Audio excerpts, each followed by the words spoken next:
باسەکەین لەسەر بەرگی کتێبی یەکێک لە هونەرمەندە دیارەکانی کورد لە ڕۆژهەڵاتی کوردستان و خاوەنی چەندین بەرهەمی ناوازەیە و بە تایبەتیش لەگەڵ زۆرێک لە گروپە میوزیکەکان لە باشووری کوردستان کاری کردوش هونەرمەند قادر ئەلیاسیە کە خاوەنی دەنگێک و ستایڵێکی تایبەت بە خۆیەتی و ئەم بە هەڵوێستە نەتەوایەتیەکانی و هەمیشە لە زۆرێک لە بابەتە نەتەوەیەکانە گۆرانی خۆی هەبووە بۆ ئەو گرفتانەی کە هەبوون و کە بەسەر کووردا هاتوون لە ئێستایا لە یەکەم بەرگی کتێبێک کە باس لە بەرهەمووشیانەکانی خۆیەکات چاپ کراوە بڵاویش کراوەتەوە. قادر ئەلیاسی هەمان نەزانین کە دەنگێکی ناوازەی نێو هونەر و میوزیکی کوردی لە ڕۆژهەڵاتی کوردستان و هەروەگە ماژەم پێیا بەشێکی زۆری کارەکانیشی لە باشوور لەگەڵ گروپە میوزیکەکان بە ئەنجام گەیاندووە. بگومان لە ئێستا بەشێک لە کەسایەتی هەرە دیارەکان هەوڵ کە بەشێک لە ژیانی خۆیان بگومان بنووسنەوە هەندێکیان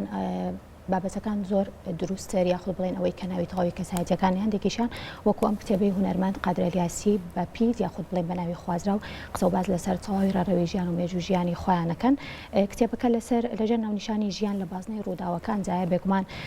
لە ساڵەکانی 1950 تاوەکو ساڵی 1970 تەواوی ئەو ڕووداوانی کە لە نێو ژیانی هونەرمەند قادر ئەلیاسیە بێگومان ڕویان داوە لە ئێستا لە دووتوێی کتێبەکە و